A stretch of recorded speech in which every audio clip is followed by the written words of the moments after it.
نفسي بنور من فؤادي حينما رددت يا رب العباد.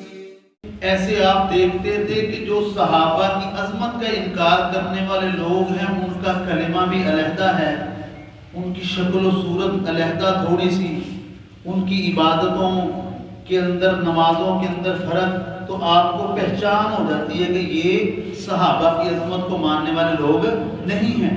لیکن اب یہ جدت آ گئی ہے اس خطرے کے اندر بھی، اس کا ایک نیا ایڈیشن متعارف ہوا ہے. میں بات کو بہت مختصر کر رہا ہوں، ذرا میرے ساتھ رہنا ہے. نیا ایڈیشن متعارف یہ ہوا ہے کہ سر پہ پگڑی ہے، منہ پہ داڑھی ہے، سنت کے مطابق ظاہری لباس ہے، اور اللہ کے نبی کی تعریفیں ہیں کہ ساڈے نبی ورگا تے ہے ہی کوئی نہیں تے تہاڈے تے بابے شے ہی کوئی نہیں. ٹھیک ہے، آپ کے اکاڑا کے اندر ایک ماسٹر صاحب ہے، ایک مثال ہے، ان کا نام ہے ماسٹر ارشاد. ایک مثال ہے، فار ایگزامپل ہو سکتا بہت سارے ارشاد، میں نے ایک مثال. ارشاد صاحب کیا نام ہے؟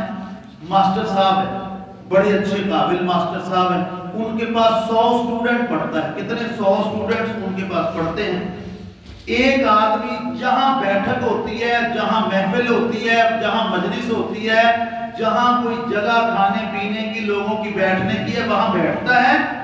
اور ماسٹر ارشاد صاحب کو تو کچھ نہیں کہتا وہ بڑے قابل ہیں، اچھے آدمی، اگر ان کے بارے میں کبھی کوئی بات کرتا ہے، لیکن کہتا ہے کہ ماسٹر صاحب کا وہ فلانا جو شاگرد ہے نا، جو اتنے سال ان کے پاس پڑھتا رہا، وہ اب جوئے کا اڈا چلا رہا ہے.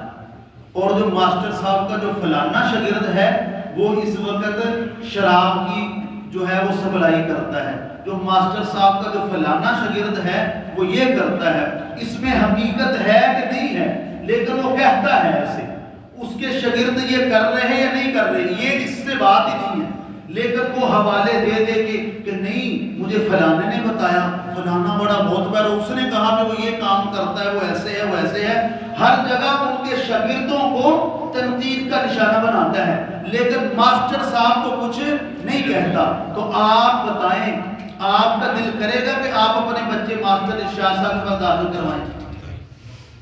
آپ کے ذہن کے اندر ایک بات آئے گی جب بار بار بار بار اس کو سنیں گے نا کہ اس کے فلانے شاگرد نے یہ کر دیا، فلانے نے یہ کر دیا، فلاں، آپ کے بار بار سننے میں دماغ میں ایک بات خود بخود آئے گی کہ ماسٹر صاحب ہی اچھے نہیں ہیں. تو یہ حضور کی گستاخی کا نیا ایڈیشن ہے کہ حضور کو براہ راست ڈائریکٹ تو نہیں وہ تنقید کا نشانہ بنا رہا، لیکن کہتا ہے کہ 1.25 لاکھ صحابہ میں سے کوئی ایک ایسا نہیں ہے کہ جس کو ہم اپنے لیے نمونے کے طور پہ پیش کر سکیں. تو بتاؤ یہ حضور کی گستاخی نہیں؟ یہ میڈیا کے اوپر، فیس بک کے اوپر، انسٹاگرام کے اوپر اور یوٹیوب کے اوپر یہ حضور کی گستاخی کا ایک نیا ایڈیشن ہے. یہ نیا ڈیزائن آیا ہے کہ سر پہ پگڑی ہے، منہ پہ داڑھی ہے اور سنت والا لباس ہے، اور کہتا ہے کہ حضور کا ایک بھی صحابی ایسے نہیں کہ جس کو ہم نمونے کے طور پہ پیش کر سکیں. اور سارے صحابہ کے لیے تاریخ کی باتیں، فلانی تاریخ کی کتاب میں یہ لکھا، فلانے یہ لکھا، فلانے یہ لکھا. تو ہمارے لوگ کہتے ہیں یار بات تو قرآن کی کرتا ہے، بات تو حدیث کی کرتا. مصطفیٰ نے فرمایا حضور نے کہ قیامت کے قریب ایسے لوگ آئیں گے جو قرآن پڑھیں گے لیکن قرآن ان کے حلق سے نیچے نہیں اترے گا. تو یہ وہ لوگ ہیں، یہ وہ لوگ ہیں. اس لیے اگر صدیق کو سمجھنا ہے کہ صدیق یا صحابی تو بڑی دور، صحابہ کو اگر سمجھنا ہے تو یہ قرآن صدیق تو بڑی بات ہے. حضرت صدیق تو سب سے افضل ہیں. حضرت ابو بکر صدیق اس امت میں سب سے افضل، خیر الناس بعد الانبیاء ابو بکر. اللہ کے نبی نے فرمایا کہ لوگوں میں نبیوں کے بعد سب سے پہلا نمبر کس کا ہے؟ ابو بکر کا ہے. ابو بکر، ہاں یہ ایمان بچا کر کے میرے شیخ فرماتے استادی کہ اس دور کی ہوشیاری چلاکی یہ نہیں ہے کہ فلانا بڑا ہوشیار ہے، اتنا مال اکٹھا کر لیا، اتنی دولت اکٹھی کر لی. فرمایا اس دور کی ہوشیاری ہے کہ جو ایمان اللہ نے دیا ہے نا ماں کی گود میں، اس کو اسی طرح قبر میں لے کے جو چلا گیا وہ ہے ہوشیار، اس کے علاوہ کوئی ہوشیار نہیں. ابو بکر کی تو بڑی عظمت ہے نا. اس قرآن کے اندر اللہ نے 8 جگہ پہ ابو بکر کی خود تعریف کی. اللہ اللہ اللہ اللہ ابو بکر کی تعریف کر رہا ہے. حضرت ابو بکر واحد صحابی ہیں جن کی صحابیت کی مہر اللہ نے قرآن میں لگائی ہے. جو بندہ ابو بکر کی صحابیت صحابیت کا انکار کرے گا وہ ان کی صحابیت کا انکار بعد میں کرے گا، قرآن کا انکار پہلے کرے گا۔ مہر لگائی اللہ نے اس قرآن کے اندر۔ میں آپ کو آیتیں پڑھ کے سناؤں گا آخر کے اندر۔ آپ کو ایک بات بتا دوں، صحابی کسے کہتے ہیں؟ صحابی اسے کہتے ہیں جس نے ایمان کی حالت میں، یہ سادہ سا ترجمہ ہے، جس نے ایمان کی حالت میں ایک نگاہ رخ مصطفیٰ پہ ڈالی ہے ایمان کی حالت میں، وہ صحابی ہے۔ ایمان کی حالت میں جس نے ایک دفعہ حضور کی زیارت کر لی وہ کون ہو گیا؟ صحابی ہو گیا۔ اور حضور نے اس کے چہرے کی، حضور نے اس کے اوپر اپنی نگاہ مقدسہ، نگاہ مطہرہ ڈال دی۔ اس صحابی نے ایسے نگاہ ڈالی تو اللہ پاک نے اس کو صحابیت کے درجے میں فائز کر دیا۔ فرمایا ایمان لانے کے بعد سب سے بڑی نیکی کون سی ہے؟ دیوبندی بریلوی اہل حدیث جو بھی ہو، سب کے ہاں یہ متفقہ فیصلہ ہے، متفق علیہ ہے کہ ایمان لانے کے بعد سب سے بڑی نیکی نماز، روزہ، حج، زکوٰۃ، قربانی نہیں ہے۔ ایمان لانے کے بعد سب سے بڑی نیکی آمنہ کے لال کی زیارت کرنا، اس سے بڑی نیکی کوئی نہیں ہے۔ اور یہ وہ ایک جو نگاہ رخ مصطفیٰ میں پڑ گئی ہے، اس کے برابر کوئی نیکی نہیں ہو سکتی۔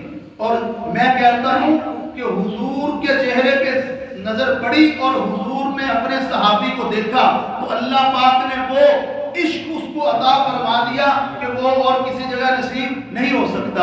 1.25 لاکھ صحابہ کے نے جب حضور کی زیارت کی اور حضور نبی علیہ السلام نے ان کو دیکھا تو اس شعر کو ایک شاعر نے اپنے شعر کے اندر بیان کیا کہ اپنے خیال کے اندر صحابی حضور سے یہ مخاطب ہوتا ہے، جو بھی صحابی ہوتا ہے، کہ وہ حضور کے چہرے کی زیارت کر کے تو اس کا دل یہ کہہ رہا ہوتا ہے کہ تیری آنکھوں سے پی لی، تیری آنکھوں سے پی ہے خدا کی قسم، تیری آنکھوں سے پی ہے۔